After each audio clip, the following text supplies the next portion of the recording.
Please be aware, in this podcast series we talk about all areas of safeguarding, which some people may find upsetting. So please make sure you're okay listening to today's topic. Be mindful of those around you, such as children, that you might not want to listen in. Hi, I'm SSS Safeguarding Director Sam Preston. And I'm former head teacher and content author Sara Spinks.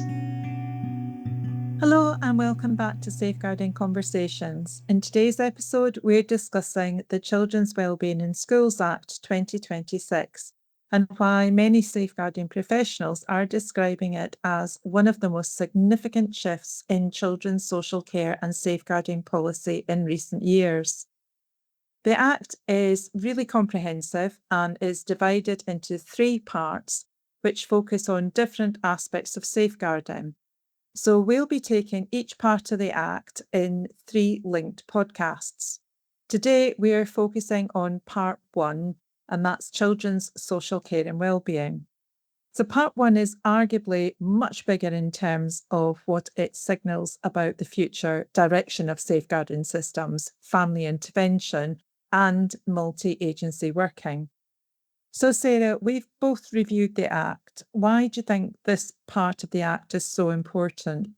Well, I think this legislation is important because it's not simply introducing isolated reforms.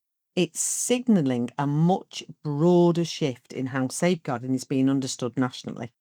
So for a long time, safeguarding systems have often been criticised for becoming involved too late, responding once harm has already escalated significantly. What part 1 of the Act clearly is trying to do is to move safeguarding further forwards towards prevention, early intervention, and stronger coordinated support around children and families. And one of the clearest examples of that is the introduction of family group decision-making before care proceedings begin. The Act introduces expectations that before a local authority applies for certain court orders, families should usually be offered structured family group decision-making processes, often referred to as FGDM. And the idea behind this is that where it's safe and appropriate, wider family networks may help prevent situations escalating to formal court intervention. So rather than safeguarding systems stepping in only once a crisis has developed, there's a stronger focus, isn't there, on involving families earlier? Yeah, definitely. And that reflects the sort of growing belief that long-term outcomes for children are often better when families are supported to work collaboratively around problems earlier, rather than intervention happening only once risk has escalated significantly. It's also part of a wider move, isn't it, towards restorative and, relationship-based practice within safeguarding. The legislation, it also places a stronger emphasis on hearing the child's voice. And that's really important because modern safeguarding increasingly recognises that children's their lived experiences, wishes and feelings, they've got to sit at the centre of decision making. Yeah, it really does. And the Act also introduces a greater senior oversight in some high-risk decisions involving very young children, which Yeah. I think reinforces the wider focus on accountability and child-centred safeguarding practice. Another major theme running throughout part 1 is integration between services. And Sara, I know we've spoken at length about the need for more effective multi-agency safeguarding collaboration. Absolutely. And one of the strongest messages within the legislation is that safeguarding cannot operate effectively in silos anymore. Hallelujah.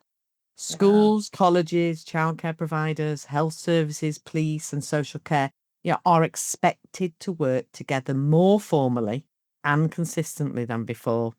And this is where the introduction of multi-agency child protection teams comes in. So the Act introduces these multi-agency child protection teams, often referred to as MECPTs. And these teams are designed to bring together professionals from education, health, policing, and social care into more coordinated safeguarding responses. And the direction of travel here is very clear. It is, yeah. The legislation is trying to reduce fragmented safeguarding systems where different agencies, can hold separate pieces of information, but nobody fully joins the dots around risk. Which has obviously been a reoccurring issue identified in many serious case reviews over the years and recently. Exactly. Repeatedly, reviews following serious harm or child deaths have identified failures around communication, that fragmented information sharing, and agencies not seeing that full safeguarding picture early enough. And information sharing is another huge focus within the Act, and Part 1 strengthens duties requiring safeguarding information to be shared where it may help protect children or support child welfare functions. Yeah, it really does. It also introduces powers around national safeguarding information standards and that consistent identifiers for children across agencies. Yeah, and although that sounds quite technical, it could have very significant implications longer term. Definitely. What the legislation is really doing is laying foundations for more integrated safeguarding systems in the future, potentially involving more joined up digital records, stronger interoperability, between agencies and more coordinated safeguarding oversight nationally. So, although some of these reforms may not feel dramatically operational right now, they are setting the legislative framework for future safeguarding infrastructure. And another really important theme running through the legislation is relational stability. Yeah, and I think that's one of the most significant cultural shifts within this act, actually. Increasingly, safeguarding policy is recognising that stability, trusted relationships, and continuity matter enormously for vulnerable children and young people. And we can see that reflected in the sections relating to kinship care, sibling relationships, and care leavers. Exactly. The legislation strengthens recognition of kinship care and requires local authorities to publish kinship local offers, explaining the available support for kinship carers in that area. There's also stronger emphasis, I think, on preserving sibling relationships and expanded staying close support for care experienced young people into early adulthood. So the message increasingly seems to be that vulnerability doesn't suddenly disappear at 18. Absolutely. The legislation reflects growing understanding. I think that trauma, instability, and care experience can have lifelong impacts, as we know. And increasingly, safeguarding is being viewed as something connected not only to immediate protection from harm, but also to long term relational stability, belonging, and support. Part 1 also introduces stronger oversight within children's social care itself. The Act introduces greater scrutiny of care providers, stronger accountability powers, and more oversight around profit making and financial arrangements within children's care. And it also includes provisions linked to the regulation of agency workers and oversight where children are cared for in highly restrictive settings. And again, this reflects wider concerns around instability within the care system. Exactly. The legislation increasingly frames workforce instability, fragmented care experiences and lack of continuity as safeguarding concerns in their own right.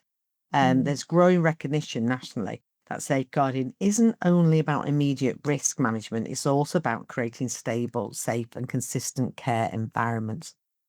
Another really important development is the expansion of corporate parenting responsibilities. Yeah, and this is very significant. It's a significant shift in thinking, I think. The Acts reinforces that improving outcomes for looked after and care experienced young people is not solely the responsibility of children's social care departments. Instead, there's an increasing emphasis that public services collectively share responsibility for supporting vulnerable children and care experienced adults.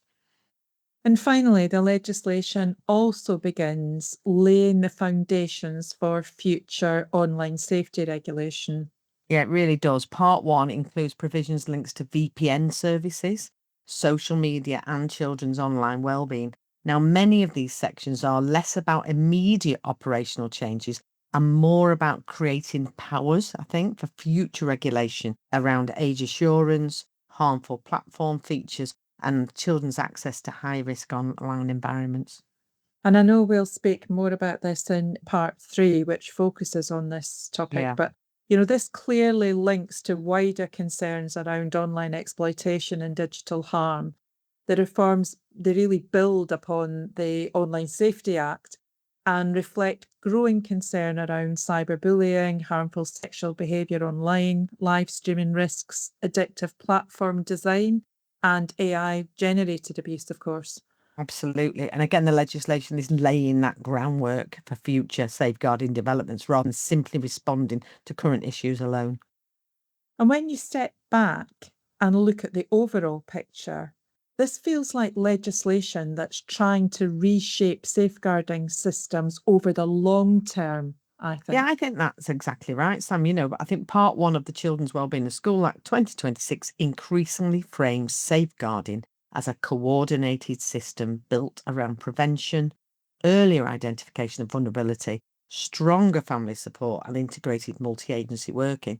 And perhaps most importantly, it signals a future, I think, where education, social care, health, housing, policing, and online safety responsibilities are expected to operate far more closely together than they traditionally have. So, to reflect on this discussion, what part 1 of the Children's Wellbeing and Schools Act makes increasingly clear is that safeguarding is no longer being viewed simply as a reactive system that responds after harm has occurred. Instead, the direction of travel is towards earlier intervention, stronger family support, more connected services, and a much broader understanding of vulnerability and well-being. For schools, safeguarding professionals, and wider public services, this legislation is likely to shape policy, practice, and multi-agency working for many years to come. We'll be releasing 2 further podcasts examining part 2, which focuses on schools and education, and part 3, which focuses on online safety and general provisions. So I hope you'll join us for them. You can always click and subscribe to never miss an episode. So for now, thanks for listening to this episode of Safeguarding Conversations.